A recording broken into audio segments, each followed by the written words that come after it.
राज्य सरकारच्या विरोधात लाडक्या बहिणी संतप्त झाल्या। KYC अपडेट करून देखील मागील 3 महिन्यांचे लाडक्या बहिणीचं मासिक अनुदान खात्यावर मिळालं नाही आणि त्यामुळे लाडक्या बहिणी आज जिल्हाधिकारी कार्यालयात धडकल्या। त्यावेळेस त्यांनी आमचा लाभ बंद का केला असा जाब विचारला। निवासी उपजिल्हाधिकाऱ्यांनी लाडकींची समजूत काढली। यावेळी लाडक्या बहिणी घरी परतल्या। मात्र एकाच वेळी जिल्हाधिकारी कार्यालयात लाडक्या बहिणी दाखल झाल्यामुळे मोठा गोंधळ उडाला।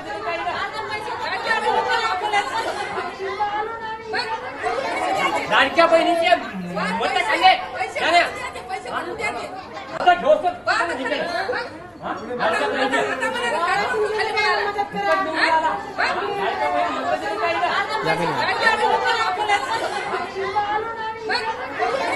लाडक्या बहिणीचे। नमस्कार मित्रांनो, आजच्या व्हिडिओमध्ये आपण पाहणार आहोत लाडकी बहिणींबद्दल मोठी अपडेट। ते सर्वात मोठी अपडेट काय असणार संपूर्ण माहिती आपण आपल्या व्हिडिओमध्ये पाहणार आहोत। आपण व्हिडिओ बघितल्याप्रमाणे लाडकी बहीण कशी आक्रमक झाली, कोणत्या जिल्ह्याची बातमी आहे, काय असणार संपूर्ण माहिती आपल्या चॅनलवर आपण पाहणार आहोत। तर आपल्या चॅनलवर नवीन असाल तर चॅनलला सबस्क्राईब, व्हिडिओला लाईक करा मात्र नका। काय असणार संपूर्ण माहिती तर आपण हे संपूर्ण व्हिडिओमध्ये सविस्तर माहिती जी आपण पाहणार आहोत। त्यामुळे आपल्या चॅनलवर नवीन असेल चॅनलला सबस्क्राईब, व्हिडिओला लाईक करा मात्र विसरू नका। तर अनेक महिलांच्या खात्यात पैसे आले नाहीत असे काही अर्ज प्रलंबित आहेत, तर काही जणांची नावे यादीतून गायब झाल्याचं तक्रार येत आहेत। तर नेमकं कारण काय, नेमकं काय घडलं, काय कोणाला पैसे मिळाले आणि कोणाचे थांबले, तसेच पुढे काय करावे ही संपूर्ण माहिती आपण पाहणार आहोत। ही सगळी माहिती आजच्या व्हिडिओमध्ये सविस्तर पाहणार आहोत, म्हणून व्हिडिओ शेवटपर्यंत जे आहे नक्की पहा।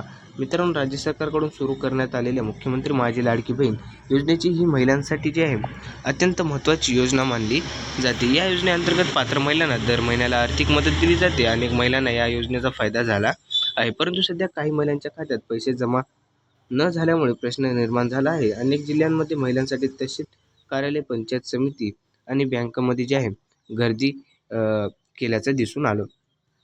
काही महिलांनी सांगितले की त्यांनी अर्ज पूर्ण भरला होता, सर्व कागदपत्रे दिली होती, तरी देखील पैसे नाहीत। असं तुमच्या संग पण घडलं असेल की कागदपत्रे KYC संपूर्ण झाली आहे पण पैसे जे आहे अजून खात्यात आलेले नाहीत। तर काही महिलांना अर्ज पडताळणीमध्ये आहे असा मेसेज दिला आहे। आता प्रश्न असा आहे की पैसे का थांबले, तर प्रश्न असा पडला की पैसे का थांबले, तर यामागे काही मुख्य कारण आहेत ते आपण समजून घेऊया। सांगितलं जात आहे की पहिलं कारण म्हणजे KYC। जर तुमची KYC नसेल तर पैसे जे आहेत पडणार म्हणजे मिळणार नाहीत, यामुळे काही अर्ज होल्डवर गेले आहेत। दुसरं कारण म्हणजे बँक खाते आधाराशी लिंक नसणे। जर तुमचं बँक खाते आधार कार्डशी जोडलेलं नसेल तर पैसे जमा होण्यास अडचण होऊ शकते। तिसरं कारण म्हणजे चुकीची माहिती, अर्ज भरताना नाव, जन्मतारीख, बँक खाते क्रमांक, IFSC कोड चुकीचा भरला असेल तर पेमेंट फेल होऊ शकतं। तसेच सरकारकडून काही अर्जांची पुन्हा पडताळणी सुरू असल्याची माहिती समोर येत आहे। जर अर्ज संशयास्पद वाटत आहेत किंवा जिथे माहिती जुळत नाही अशा अर्जांची तपासणी केली जात आहे। मित्रांनो, जर तुमचे पैसे आले नसतील तर घाबरण्याची गरज नाही। सर्वप्रथम तुमचा अर्ज स्टेटस तपासा, अधिकृत पोर्टलवर जाऊन किंवा संबंधित कार्यालय चौकशी करून माहिती घ्या। तुम्हाला खालील गोष्टी तपासणं खूप महत्त्वाचं आहे। जे खालील गोष्टी आहेत आपण ते पाहणार आहोत, ते तपासणं खूप गरजेचं आहे। तर काय आहे खालील गोष्टी ते आपण सविस्तर पाहूया। तर आधार कार्ड अपडेट आहे का बघा, मोबाईल नंबर आधाराशी लिंक आहे का बघा, बँक खाते सक्रिय आहे का, NPCI लिंक पूर्ण आहे का, KYC पूर्ण झाले का। जर यापैकी कोणतीही गोष्ट अपूर्ण असेल तर लगेच दुरुस्ती करा।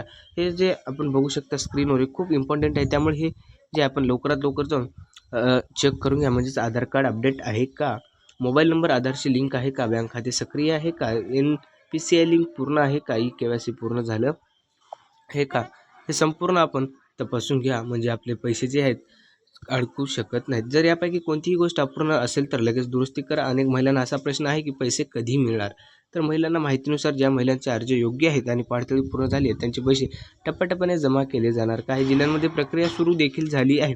तर हे बघू शकता की काही जिल्ह्यामध्ये जे आहे प्रक्रिया म्हणजेच पैसे वाटप जे आहे सुरू देखील झालेले आहे।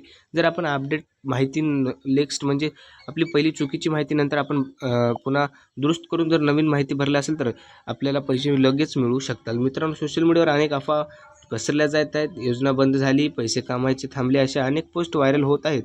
पण अधिकृत माहितीशिवाय कोणत्या ॲपवर विश्वास ठेवू नका। सरकारकडून वेळोवेळी अपडेट दिले जात आहेत, त्यामुळे अधिकृत वेबसाईटवरच अपडेट पहा, कारण अफवांचं खूप डोंगर पसरलेलं आहे। त्यामुळे अधिकृत वेबसाईट आणि विश्वसनीय बातम्यावरच विश्वास ठेवा. आता महत्त्वाची गोष्ट म्हणजे पुढे काय करायचं. जर तुमचे पैसे आले नसतील तर KYC पूर्ण करा. बँक खाते आधारशी लिंक आहे का चेक करा. अर्जाची माहिती पुन्हा तपासा. जवळच्या CSC म्हणजेच आधार सेंटरवर किंवा तहसील कार्यालय संपर्क करा. अर्जाचे स्क्रीनशॉट आणि पावती जपून ठेवा. यामुळे पुढील प्रक्रिया सोपी होईल. मित्रांनो, आपला हा व्हिडिओ लाडकी बहीण योजनेचा ही लाखो महिलांसाठी आधार ठरत आहे. त्यामुळे थोडा संयम ठेवा आणि योग्य माहितीच्या आधारातच पुढचं पाऊल उचला आणि ही माहिती इतरांना शेअर करा, ज्यामुळे यांचा फायदा होईल. आणि लाडकी बहीण योजनेचं जे आहे लाडक्या बहिणीची माहिती संपूर्ण जणांना शेअर करा. आपला व्हिडिओ कसा वाटला कमेंटमध्ये सांगायला विसरू नका. आपल्या जिल्ह्यातले पैसे आलेत का कमेंटमध्ये सांगायला विसरू नका. भेटूया मग नेक्स्ट व्हिडिओमध्ये. KYC ते आहे आपलं कंप्लीट करून घ्या आणि ही माहिती इतरांना पण शेअर करा. भेटूया नेक्स्ट व्हिडिओमध्ये.